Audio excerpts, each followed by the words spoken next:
welcome back to my channel. Kembali lagi bersama aku, Vini Alfionita. Di video kali ini aku akan share soal dan pembahasan tentang tes P3K pada bagian wawancara ya teman-teman.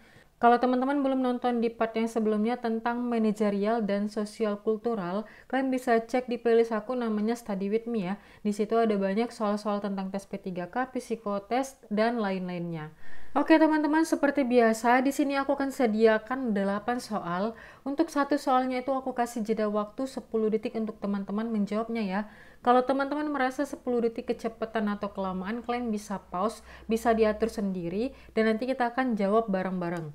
Dan kalau misalnya teman-teman punya jawaban yang berbeda dariku, kalian bisa banget komen di bawah dan kasih tahu alasan teman-teman semuanya ya. Oke, tanpa berlama-lama langsung saja nih kita masuk ke soal yang pertama. Jangan lupa dukung channel aku ya dengan cara subscribe. Terima kasih. Soal nomor 1. Anda merupakan seorang asisten yang bertugas membantu dokter dalam proses operasi bedah. Saat itu, Anda ditugaskan untuk membantu dokter yang akan melaksanakan operasi bedah.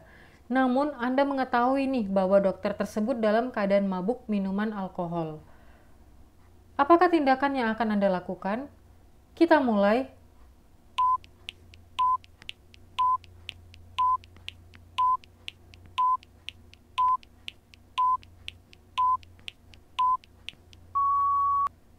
Stop.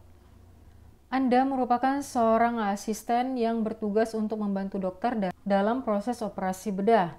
Namun, Anda mengetahui bahwa dokter tersebut dalam keadaan mabuk minuman alkohol. Apa tindakan yang akan Anda lakukan? A. Menegur dokter tersebut. B. Melaporkannya kepada atasan bahwa dokter dalam keadaan mabuk. C. Membiarkannya, yang penting pelaksanaan tercapai. Membiarkannya, yang penting pelaksanaan tercapai. Ini kurang pas ya teman-teman. D. Membatalkan jadwal operasi sampai dokter dalam keadaan tenang. Kita lihat untuk pembahasannya. Posisi Anda pada soal ini yaitu sebagai seorang asisten yang harus profesional dan berdedikasi dalam membantu tugas dokter. Namun, di sisi lain, posisi Anda sebagai pelayanan kesehatan juga harus memperhatikan betul-betul kesehatan dan keselamatan pasien serta SOP atau Standard Operational Procedure. Jadi yang harus kita lakukan, tindakan yang harus kita lakukan di sini adalah melaporkan dokter tersebut kepada atasan bahwa dokter dalam keadaan mabuk sehingga tidak bisa dilakukannya operasi bedah. Gitu ya teman-teman. Next kita lanjut ke soal nomor 2.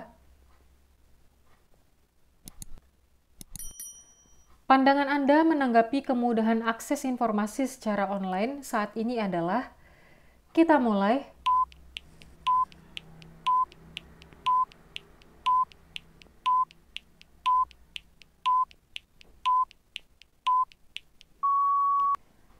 Stop. Pandangan menanggapi kemudahan akses informasi secara online. A. Memperluas wawasan dan meningkatkan keilmuan. Ini kita simpan dulu. B. Tergantung pemakainya. Ini kurang pas ya teman-teman. Yang C. Banyak dampak negatif terutama untuk remaja. Tergantungnya gimana cara dia menggunakan akses informasi tersebut ya teman-teman. Yang D. Sangat mengganggu kinerja secara umum. Jadi untuk pembahasannya, jawaban yang paling tepat itu adalah A ya teman-teman. Perubahan selalu akan terjadi, salah satunya melalui internet. Nah, internet ini memberikan kemudahan akses informasi secara online. Perubahan-perubahan seperti itu tidak dapat kita hindari, akan tetapi harus kita manfaatkan secara positif, yaitu kita dapat menggunakannya untuk memperluas wawasan dan meningkatkan keilmuan. Jawaban yang kita pilih ini menunjukkan bagaimana sikap kita dalam menghadapi masalah yang diberikan ya teman-teman. Oleh sebab itu, pilihlah jawaban yang bijak dan positif, bukan jawaban negatif ataupun bersifat ragu-ragu. Jadi jawaban yang paling pas adalah yang A, poinnya 4 ya teman-teman. Next, kita lanjut ke soal nomor 3. Anda terpilih sebagai salah satu karyawan yang akan dipromosikan untuk kenaikan jabatan. Saat tiba hari pengumuman, ternyata Anda menempati posisi jabatan yang sama seperti sebelum diadakan promosi kenaikan jabatan. Jadi nggak ada perubahan ya dari jabatan yang sebelumnya. Jadi reaksi Anda adalah, kita mulai.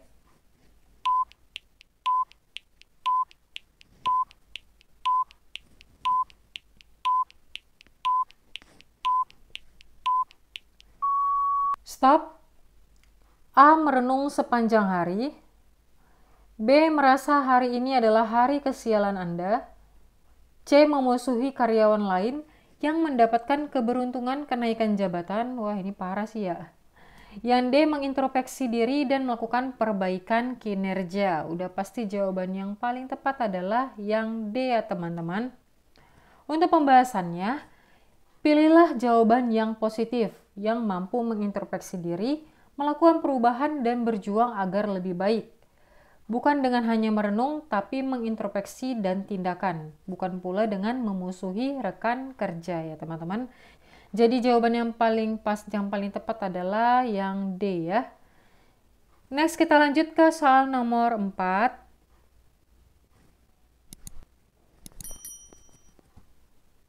Pimpinan perusahaan memberikan sebuah tugas. Hasilnya akan menentukan besaran bonus yang akan diterima oleh para karyawan. Jika Anda salah satu karyawan tersebut, tindakan Anda adalah, kita mulai.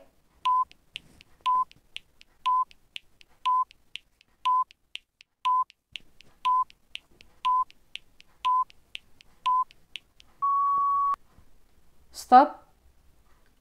Seorang pimpinan memberikan sebuah tugas nih kepada karyawannya. Dan hasilnya itu menentukan besaran bonus yang akan diterima oleh para karyawan. Jika Anda salah satu karyawan tersebut, tindakan apa yang Anda lakukan? A. Berusaha dengan berbagai cara agar hasil saya maksimal. B. Berusaha sekuat tenaga agar saya mendapatkan bonus yang tinggi.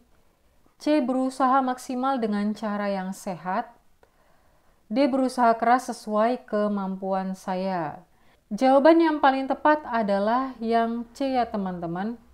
Berusaha semaksimal mungkin dengan cara yang sehat. Untuk pembahasannya, ketika menjalankan tugas, maka karyawan harus bekerja dengan maksimal menggunakan cara yang sehat. Artinya tidak curang ya teman-teman.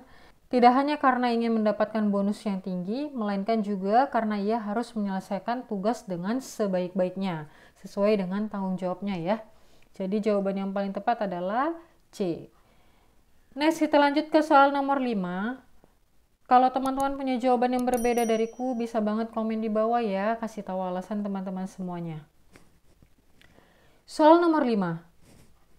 Pandangan Anda tentang keterlibatan masyarakat dalam penyelenggaraan pendidikan di sekolah adalah, kita mulai.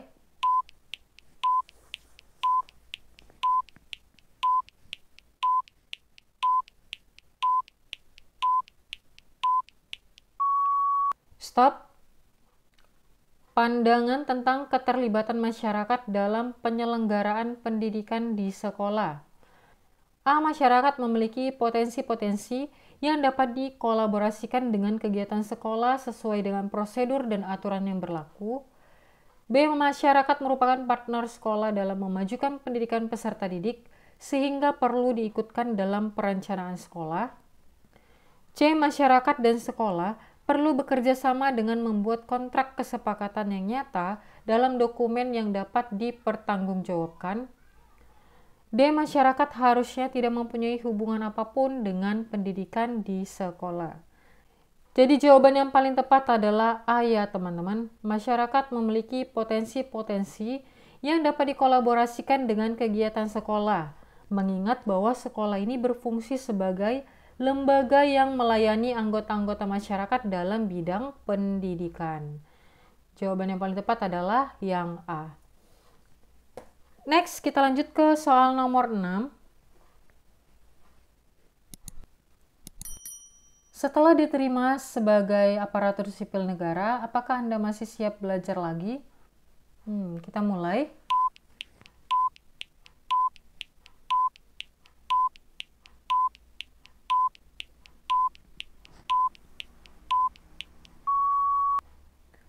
Stop. Setelah menjadi ASN, apakah Anda masih siap belajar lagi? Yang A, saya akan mempelajari peraturan baru yang berlaku di instansi saya.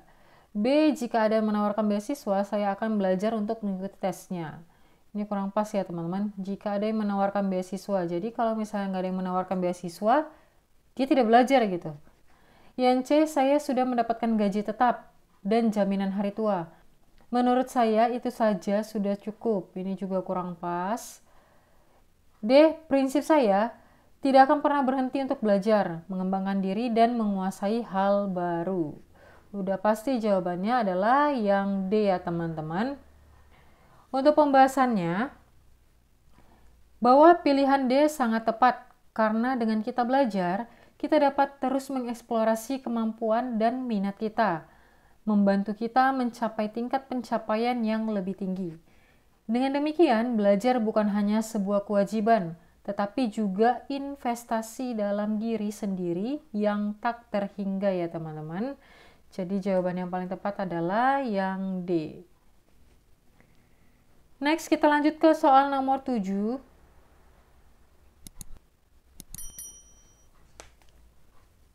Sebagai guru yang dianggap kompeten, Anda diminta menggantikan guru lain yang kebetulan sakit untuk mengkoordinasikan panitia kegiatan peringatan HUT Kemerdekaan RI di sekolah.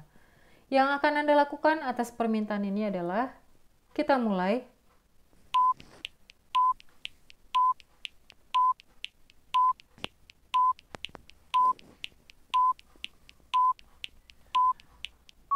Stop. Jadi Anda di sini diminta untuk menggantikan guru lain yang kebetulan sakit untuk mengkoordinasikan panitia kegiatan Kemerdekaan Republik Indonesia ya teman-teman, 17 Agustus. Apa yang akan Anda lakukan atas permintaan ini? A. Menerima tugas itu dan menjalankannya setelah tugas-tugas lain yang datang terlebih dahulu. B. Mengkoordinasikan dan bersinergi dengan pihak-pihak yang terlibat dalam kepanitiaan. Ini tepat, tapi kita simpan dulu ya teman-teman. Kita lihat jawaban yang lain. C. Walaupun dengan berat hati, akan bekerja dan menjalankan tugas itu apa adanya. Walaupun berat hati, ini kurang pas. Langsung kita blacklist. Yang D. Melakukan tugas seadanya karena saya hanya guru pengganti. Melakukan tugas seadanya, ini juga kurang pas. Jadi jawabannya yang paling tepat itu adalah yang B ya teman-teman. Mengkoordinasikan dan bersinergi dengan pihak-pihak yang terlibat dalam kepanitiaan. Untuk pembahasannya, sebagai guru yang berkompeten, baiknya Anda dapat berkoordinasi dan bersinergi ya teman-teman, seperti apa yang telah ditugaskan oleh guru yang Anda gantikan. Next, kita lanjut ke soal nomor 8, soal nomor terakhir ya teman-teman. Apakah motivasi Anda menjadi seorang guru? Kita mulai.